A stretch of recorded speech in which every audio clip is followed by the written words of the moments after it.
Jesu Kristu uyinkosi, bazalwane. Sibonge uNkulunkulu ukusigcina kuze kube la. Ngiyacela sikhuleke. Baba, egameni lenkosi yethu Jesu Kristu, udumo lukufanele nesibongo singezakho. uNkulunkulu owenzile izulu, wenza nomhlaba, wamdala nomuntu. Nkosi, phakathi kwakho konke, wenza nolwandle. Wamisa, Nkosi, imshayo izinto zakho ezeni, ukuba kusekele, Nkosi, amanzi amanye abe yisibhakabhaka, bese kuthi umhlaba amanye aqoqe kolwandle. Siyabonga uNkulunkulu wethu omkhulu kangaka, kodwa ube nokusikhumbula singilutho. Siyabonga umusa, siyabonga uthando, siyabonga ukunakekelwa, nokulondwa, nokugcinwa. Siyabonga Nkosi nokulalela imithandazo yethu, nokukhuluma kwethu. Uze ulalele ngisho nemicabango yethu. Uyazi Nkosi imicabango yethu isekude. Siyabonga Baba wethu ongcwele, namanje sisazofunda izwi lakho. Iba khona kanye nathi Nkosi, ukuze usicacisele ngamunye ngamunye, ngoba uyasazi Nkosi nokubamba kwey'ngqondo zethu. Sikunika udumo-ke Nkosi, biyela izwi lakho. UJesu Kristu uyinkosi. Amen. Ngiyaxolisa bazalwane ukukhwehlela nokuzama ukuphimbo. Siyambonga kakhulu uNkulunkulu, senzele umusa, saphinde savuka, saphinde sabakhona kulolu suku. Lwesine lwesihlanu-ke lolu kulo nyaka. Siyambonga siphezulu uNkulunkulu, sesingenile kunyaka omusha. Namhlanje-ke sizofunda izwi, liyaqhubeka izwi lokutshala. Sizofunda izwi isihloko salo sizothi okuhlanyelwe emeveni, okuhlwanyelwe emeveni. Bese siyabheka-ke lapho ukuthi uNkulunkulu uthini kithi kulolu suku lwanamhlanje. Incwadi yethu-ke sizoyifunda, ivesi sizolithola laphayana encwadini kaMakha. uMakha chapter 4, sifunda uvesi 18. Inde-ke bazalwane le ndaba, kodwa nje sizocaphuna nje uvesi 18 no-19, bese sifunda amanye amavesi. Ake sifundeni. Abanye bangabahlwanyelwe emeveni, yibo abalizwile izwi, kepha iminako yalesi sikhathi nokukhohlisa kwengcebo nokunxanela ezinye izinto kungena kuliminyanise izwi, libe ngelingatheliyo. Cela ukuphinda lamavesi omabili. Uxolo. Asiphinde-ke bazalwane. Abanye bangabahlwanyelwe emeveni, yibo abalizwile izwi, kepha iminako yalesi sikhathi nokukhohlisa kwengcebo nokunxanela ezinye izinto kungena kuliminyanise izwi, libe ngelingatheliyo. UJesu Kristu uyinkosi. Indaba lena-ke bazalwane inde, isuka laphaya sisaqatha umqatho wethu, silungiselela ukutshala, bese iza ekutshaleni kwethu. Sitshala ngokuthanda, sitshala umuntu mayehlwanyele kakhulu, azuze kakhulu. Mehlwanyela ingcosana, azuze ingcosana. Namhlanje sibheke ukuthi kuhlwanyelwa kuphi. Le ndaba-ke iNkosi uJesu uqobo eyayifundisa ngale ndaba. So namhlanje mangabe ifika, ngiyabheka nje ukuthi iNkosi uJesu wayenesizathu sokuletha leli zwi. Namanje usenaso isizathu sokuletha leli zwi. Ngithanda indlela achaza ngayo, ngoba ngale ekuqaleni mayesaqala wenza umzekelo ukuthi umuntu waphuma ukuyohlanyela, wahlwanyela enye imbewu yawela endleleni, enye yawela emeveni, enye yawela emhlabathini ovundileyo. Usethi-ke uma ngabe abafundisi bebuza ukuthi usho ukuthini lo mzekelo awubekayo, useyachaza-ke ukuthi hhayi, njengoba-ke silifunda, asilifundanga-ke elasemezweni, kodwa elasendleleni. Kodwa uma uhlehlele emuva, ukhuluma ngokuthi kuvesi 16 kanjalo, abahlwanyelwe edwaleni yilaba abasebezwile izwi, balamukele masinyane ngokuthokoza, kepha lingagxili, lingahlali. Uzoyifundela-ke mzalwane ekhaya. And ngithanda indlela achaza ngayo. Ubese ephuma endabeni yokuthi yimbewu le esikhuluma ngayo, ebese ethi umuntu lo okukhulunywa ngayo. Namhlanje ngithe uma ngabe ngilifunda leli zwi, ngilifunda, kwafika ukuthi hayibo, kanti sitshaliwe, sihlwanyelwe la emhlabeni ukuze simile, thina uqobo sithele izithelo. Umhlaba lo insimu kaJehova. Thina ngabanye siyimbewu okumele ukuthi ithi mayimila ikuthele izithelo. Manje-ke ngiyabheka nje ukuthi bazalwane, ngempela uma ngabe sithela izithelo,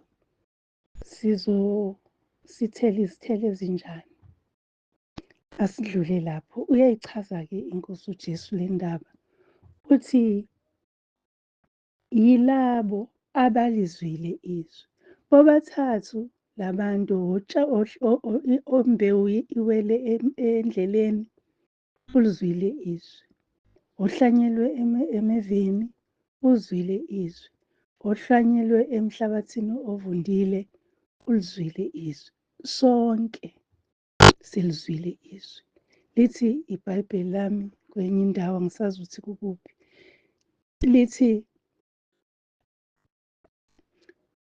olizwile izwi. Izwi alikude nathi, alikho ngisho phesheya kwey'lwandle ukuthi uzothi ngiyofuna izwi, kodwa likhona ngisho phakathi kwethu. So uma ngabe silizwile izwi, wena umilephi? Umile kuphi la umile khona? Kulesi sikhathi leli zwi esilifunda la namhlanje, izwi eli-relevant kakhulu, ngoba sizithola sithi ey'ndlini zokukhonza, sibe senza konke okwenziwa ngaphandle kwezindlu zokukhonza. Siyithola sithi singabantwana bakaNkulunkulu, kodwa senza zonke izinto ezenziwa yilaba abangesibo abantwana bakaNkulunkulu. Sithi singaphakathi embusweni kaNkulunkulu, kodwa sibe sifuna umbuso wasezweni. Kuyamangalisa-ke bazalwane ukuthi leli zwi lifike kithi, ikakhulukazi entabeni indlu kaJehova kuyabonelelwa, nasekhaya lezwi la sifundiswa kangaka khona. Kuyamangalisa-ke bazalwane ukuthi kusho ukuthi kusakhona la singakakenzi kahle khona, ngoba uNkulunkulu akalilethi izwi elingekho relevant, noma-ke elingenasidingo ngaleso sikhathi. Ngiyabheka nje sihambe endleleni, akekho ongathandi ukuthi acebe. Ngike ngizwa ubufakazi bomunye umntwana kaNkulunkulu ekhuluma ngokuthi ubefisa nje ukuthi athole imali. Akunandaba ukuthi uyithole kanjani, angazi ukuthi wayezama kanjani, kodwa ukuyithola kwakhe wayefuna ukwenza ayenze izinto zakaNkulunkulu. waze wathola ukufundiseka ukuthi ayamukelekile. Ngiyayibheka lento ngoba nami yangehlela bazalwane. Nganginakho enhlizweni yami ukuthi uma ngingawini ilotho ngizokwakha indlu yokukhonza ekhaya. Then yayingakabi khona-ke entabeni. Then mase kunentabeni ngaba nakho lokuthi ngiyokwakha indlu yokukhonza ekhaya, ngakho indlu yokukhonza entabeni. Ngenhlanhla-ke ekhaya bayakha indlu yokukhonza ngase nginemali eklini. Ngangakaze ngiwine lutho nje, kwakuyilotho lapho la ngangidlala khona. Ngiyambonga-ke uNkulunkulu ngoba uNkulunkulu umethi kwazi imicabango yethu ikude. Uyasiphephisa ngokuyazi imicabango yethu ikude.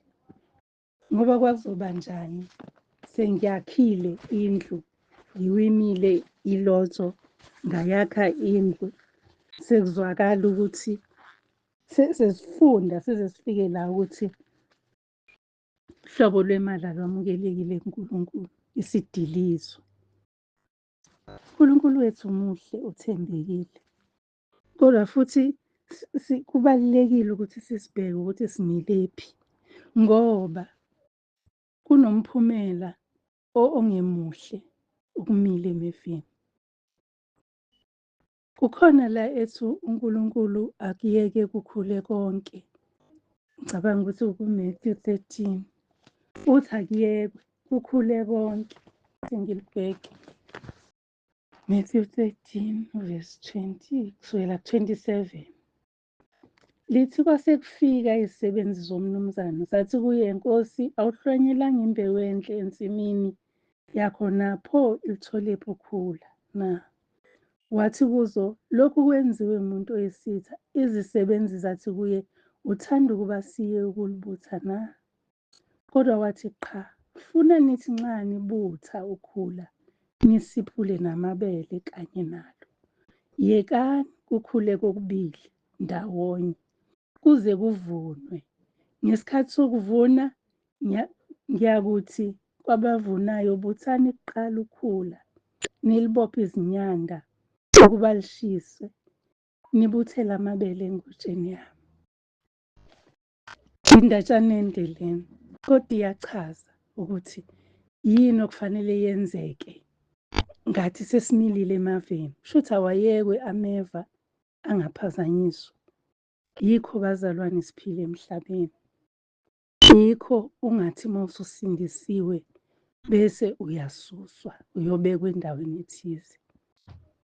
Yingakho iNkosi uJesu yeza emhlabeni la sasone khona ngendlela engachazeki. Yeza emhlabeni ukuze ikhule phakathi kwethu siwukhula. Ukuze mhlawumbe kuthi mase kusishulwa sibe sesiphendukile nathi sathatha kuyona. So lithi-ke lelizwi akuyekwe kusale sekukhula nokhula. Kodwa okusalayo isikhathi sokuvuna sizofika. Futhi uma sesifikile isikhathi sokuvuna kuyoqala kukhishwa ukhula kuqala. Sekukhulile manje sekuhlukaniseka kahle ukuthi lokhu ukhula, lokhu isitshalo. Sekukhulile sekuyavunwa. Akukhishwe kuqala ukhula luboshwe. Niyayazi-ke umphumela ongenzi kahle. Ukhula suke lungenzi kahle. Umphumela walapho ukuphoswa echibini lomlilo. Nalapha-ke usho njalo uthi luboshwe luyoshiswa emlilweni ongacimekiyo. Kuyima kuvunwa. Leli vesi nje lisekugcineni engigcina ngalo lingikhumbuza isambulo sikaJohane le masufunda ezambulweni la kuthiwa khona ububi buyoke bususwe, usathana aboshwe, kungabi bikho ububi. Sekuyisikhathi sokuvuna manje, sekukhishiwe konke lokhu okubi. Kusho ukuthi sekusele-ke manje amabele aseyabusa noKristu, sekumnandi. Yilapho-ke la sibheke khona bazalwane. Qinisekisa ukuthi konke lokhu ekubalayo Nkosi uJesu, imnaka yaleli zwe, uyishaya indiva. Kwesinye isikhathi kulula ukuyishaya indiva. Kwesinye isikhathi uyaminyana ngenxa yokuthi endlini yakho uhlezi nayo iminako yaleli zwe. Manje-ke siyafundiswa-ke ekhaya lezwe ukuthi asihlukane nazo zonke izinto ezisenza sibuyele emuva. Asikushise, asikuvume izono, asikhiphe sihlanze iy'nhliziyo zethu. Senze nje spring cleaning ey'mpilweni zethu. Kuwumusa-ke lokho bazalwane, asiwubambisiseni. Ake si-spring clean. Uyazi ukuthi sengathola ukuthi izinto ngangiy'bona zizinhle,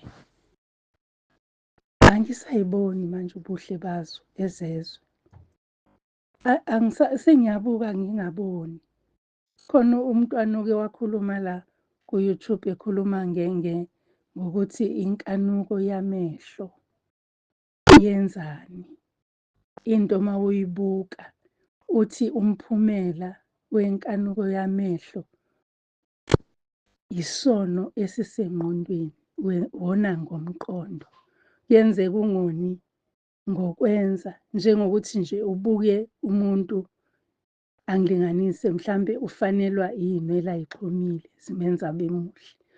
Ngesikhathi usumbuka usuzunothisa nokuthi zimenza abe muhle, usuwonile engqondweni yakho.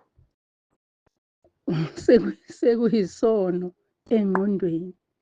So kubalulekile ukuthi simnxuse uNkulunkulu ukuthi akahlanze amehlo ethu, ahlanze izingqondo zethu, izizindlo nemicabango, izindlebe zethu, ukuze singoni singenzanga. Kufana nokuthi kuthiwe obuka owesifazane amkhanuke uselalile naye, inkanuko yengqondo. Yisono osusenzile kodwa ungasenzanga. Bazalwane, kunzima-ke ukumila phakathi kokhula noma phakathi kwameva, ngoba azolokhu ekuhlaba ekukhumbuza ukuthi umile endaweni e-wrong. Ingakho-ke kufanele bambe ithuba ley'nhlupheko. Lezi iy'nhlupheko yizona-ke okufanele ukuthi kube yizona ezikusondeza kakhulu kumdali wakho, ngoba ameva ayahlaba. Ngike ngibone uma ngabe ngithengile la ama-roses, awavumi egcekeni lami, so ngiyawathenga. Uma ngiwathengile, uma sengiwa-trim-a ekuseni, ayangigwaza ameva. Bese ngiya-appreciate-a ukuthi ngithole ama-rose, ngithenga ama-roses because ayangikhumbuza ukuthi ubani lo engimphethe. Nawe-ke ameva ophakathi kwakho, ophakathi kwawo, mawakukhumbuze ukuthi cha, angikhule ngisondele ekuvunweni. Ngoba uma ngabe uzothi hhayi, nase ngihlala phansi ngoba kunzima nje, akuhambeki, akuphileki, anginakho nokudla, ngani phela kuthiwe cela, kuthiwa ocelayo uyaphiwa angithi. Futhi uNkulunkulu ubengashongo ukuthi cela kwamakhelwane. Ubethi uNkulunkulu cela kuye, uzokupha, uthi upha angajakadi. Athi ongqongqothayo uyavulelwa. Ungani phela uthi ngqongqotha kuyena, Nkosi sengikhona, nangu mina, ngiza kuwe nginalokhu nalokhu nalokhu nalokhu. Siyeke uku-complain-a bazalwane, siyeke ukusola, siyeke nje ukubalisa, kodwa siye kumdali wethu osaziyo, owazi nokuthi iliphi igama elizolandela liphi, liphuma kuwe. Uyazi ngike ngamangala ngicabanga nje ukuthi uNkulunkulu singamfanisa nobani afana. uNkulunkulu wazi umuntu ngamunye ngamunye, angagcini lapho, azi ukuthi iy'nsuku zakho zingaki, azi ukuthi izinwele zekhanda lakho zingaki, azi ukuthi ngokuhamba kwesikhathi uzokwenzani. ikusasa lakho lithini. Uyabona nje into ehlula ama-scientist, into ehlula abantu abahlezi betadisha izimo. Ngibuka kulezi iy'nsuku ngizwe kuthiwa abe-weather banenkinga, so asikwazi ukuzwa ukuthi kuzobanjani kusasa noma ngalela langa noma ngalela langa. Ngibheka uNkulunkulu akaze ahluleke. uNkulunkulu akakaze uthi uNkulunkulu ukhohliwe ukukhipha ilanga namhlanje aliphumanga. uNkulunkulu ukhohliwe ukuthi ilanga lishone namhlanje sekukhanya kwaze kwabe ingakusasa. Akwenzeki. So singamfanisa nobani bazalwane? Asikhule la sitshalwe khona ukuze uma sekufika isikhathi sokuvuna ziphume iy'nyanda bazalwane. Ziphume iy'nyanda. Sey'boshiwe iy'nyanda zokhula nameva kwabekwa lapha. Asime phela sibonakale thina sithelile. Khona lapho kuyasigqugquzela, kuyasikhumbuza ukuthi asizuphuma ey'meni, kodwa uNkulunkulu ozokwazi ukusikhipha ey'meni. Umvuni ozokwazi ukusikhipha ezimeni. Asizukwazi ukuthi ngoba nakhu sisey'meni bese sihlala phansi sifa uma sizobiza yena. So leli zwi-ke bazalwane lisho njalo nje.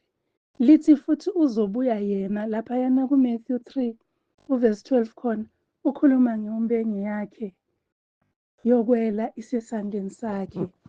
Uza kushanelisisa isibuya sakhe abuthele amabele enqolobaneni yakhe, kepha amakhoba uza kuwashisa ngomlilo ongacimekiyo.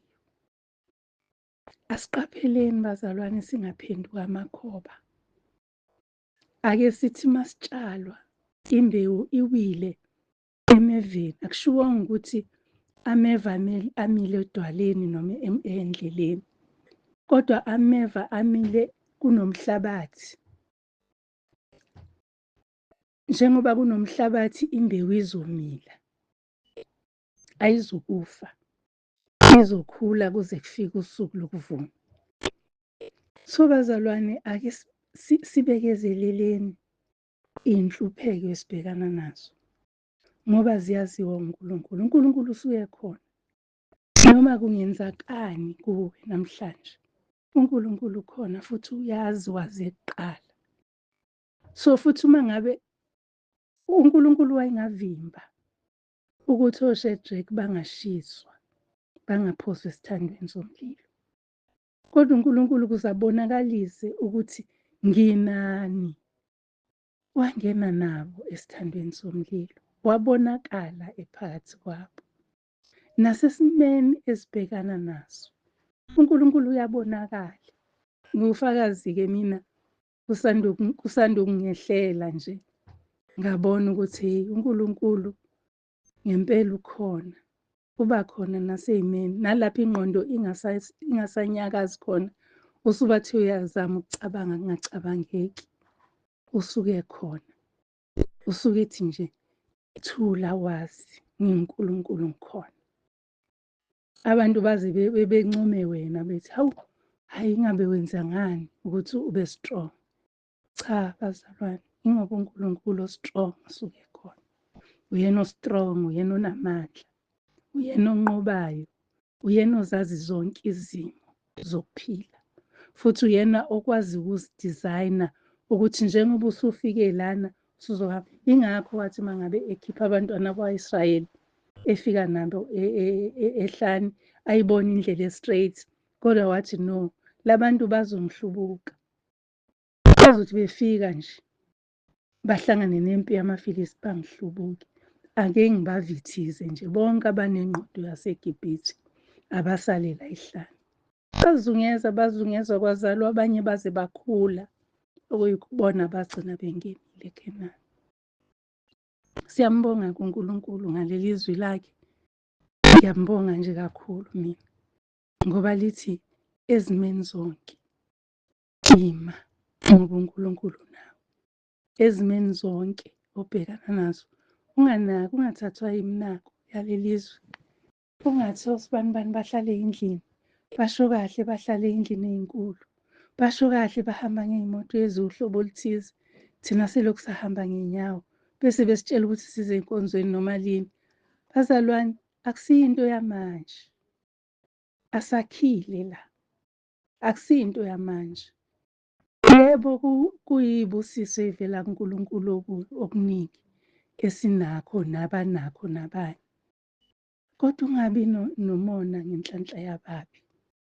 Ngoba ngempela uma ubheka ababi, ibona abacebe kakhulu, ibona abanezinto ezinhle kakhulu, ibona abanakekeleka kakhulu. Ngoba ngisho uya esibhedlela, ngisho uyaphi, noma ngabe uye ebhenki, noma ngabe uyaphi, wena ongenalutho awuthatheki serious. Bese kuthi laba abanotho bazi ukuthi hhayi, mina ngizokhokhela udokotela uzongilethela imithi ekhaya, wena usayobamba ulayini esibhedlela. Kodwa akusikho lokho ukuthi sibe sesihlala phansi sikhale, ukuthi sisondele kuNkulunkulu ukuthi Nkosi, wena mina ngingowakho, mina angizukwehlelwa yilokhu. Uma kungehlela Nkosi, uzongikhipha wena. uNkulunkulu wethu uthembekile ngoba futhi uyakhumbula, uma wamkhumbuza izwi lakhe, uyabona ukuthi awuyangazi lo. Hhayi ngoba usuke engaboni, kodwa uyagcwaliseleka ukuthi uyangazi. Lisekhona ithemba. uNkulunkulu wethu muhle ngoba akasideli. Muhle ngoba akasikhohlwa. Muhle ngoba ukwazi umuntu nomuntu, akagruphi. uNkulunkulu akanawo amagruphu. Singaba besizwe sisodwa, kodwa ngeke asigruphi. Umuntu nomuntu uzomkhipha. Amen. Babekhona abantu ababelungile ngesikhathi soJakobe nangesikhathi so-Abrahama. Kodwa u-Abraham wayelunge ngendlela uNkulunkulu ayithanda ngayo. Nangesikhathi sikaNoah, uNoah waye-right ngendlela uNkulunkulu ayefuna. Nangesikhathi soJakobe, uNkulunkulu uthembeke ngendlela yokuthi wazi umuntu nomuntu. Uyazi kumanje ukuthi usibanibani udlula kule phase. Usibanibani usazolingwa ngalezi iy'ngane zakhe. Okwakuwukuthi uye kuye nje uthi, Nkosi namba ngabakho, akusiba bami. Mina ungidale wangangiletha ney'ngane. Iy'ngane zengifice endleleni. Ngikhumbule iphoyema, ngazi noma kuyiphoyema ngayifunda, eyayithi sisesitimeleni sonke. Abanye bayagibela, abanye bayehla. Isitimela sizolokhu sihambile sona. Kodwa uma sekuphela iy'nsuku zakho, uyaphuma esitimeleni. Kusho ukuthi usufikile la kufanele uhambe ugcine khona. Uthole ukuthi abanye bayangena ngaleso sikhathi, olwabo uhambo luyaqala. Bazalwane, asibekezeleni ekukholweni. Asiyibambisise indaba yokukholwa. Ake simbhekisise nje uNkulunkulu, sibheke indodana enguJesu Kristu eyeza ebantwini. Abantu berafu, abantu bebulala, abantu bengayithandi, bengakhulumi nakahle ngayo, bemthuka, benza konke abantu. Beze bembophela uZungu njengoba bekubophela uZungu nje nawe. Kodwa akashongo nangelilodwa ilanga ukuthi hayi baba, sengibuyela kuwena manje, ngihlulekile yilabantu. Ngoba wayesikhombisa ukuthi lukhona usuku lwenjabulo, usuku lokuvuna, la ameva ezophelelwa khona ngamandla. Bese siyama siphethe inyanda zethu phambi kaNkulunkulu. Siyambonga-ke uJesu ngokusithanda okungaka. INkosi uJesu idele ukuphila kwayo ngenxa yethu, ukuze noma ngabe siwele kuluphi uhlobo lomhlabathi, sibe imbewu emilayo, abantu bakubone. Ekuseni ngihambisa ingane esikoleni, kuney'hlahla zikakwatapeya ehlathini. Masihamba ngomgwaqo siyayibona, bengakaze ngiyibone. So usanihlezi ngikhombisa ethi uthelile this time lo kotapeya. Kusho ukuthi wakhula khona lapho phakathi kwey'hlahla, kwaze kwafika isikhathi sokuthela. Asibe lolo hlobo ukuthi sithele iy'thelo noma ngabe sikusiphi isimo, noma ngabe ukusiphi isimo, kungabi khona okuzoba kube ngazuthi usiyamphika lo Jesu Kristu othi uyinkosi namhlanje. Kungabi khona isikhathi la kuzoba khona omunye ozothi ungasho ukuthi uJesu Kristu uyinkosi bese nawe uthule, usabe. Qina, umi isibindi. Uthi uPetro uma ngabe ekhuluma nabantu kade beboshiwe, uthi ngeke sisabe mina kunalokho sosaba uNkulunkulu, ngoba ngempela uNkulunkulu unamandla, othi esekubulela akuphose esogwini. Umuntu uyayibulala inyama yakho, ungcwatshwe, umphefumulo uye lapho usebenzela khona, kodwa akanawo amandla okukuphosa esogwini. Ake sikhuleni-ke bazalwane, siqineni. Yilo lelizwe esizokhulekela phezu kwalo elilaphaya uMark 4:18 kuze kube 20. Inkosi yomusa inibusisa sikhuleke. Siyabonga Baba wethu ongcwele, musongaka umangalisayo. Siyabonga Baba wethu ongcwele, udumo sikunika lona. Zambuleke ey'nhlizweni zethu, Jesu Kristu uyinkosi. Amen. Jesu Kristu uyinkosi-ke bazalwane, inkosi ibe nayo.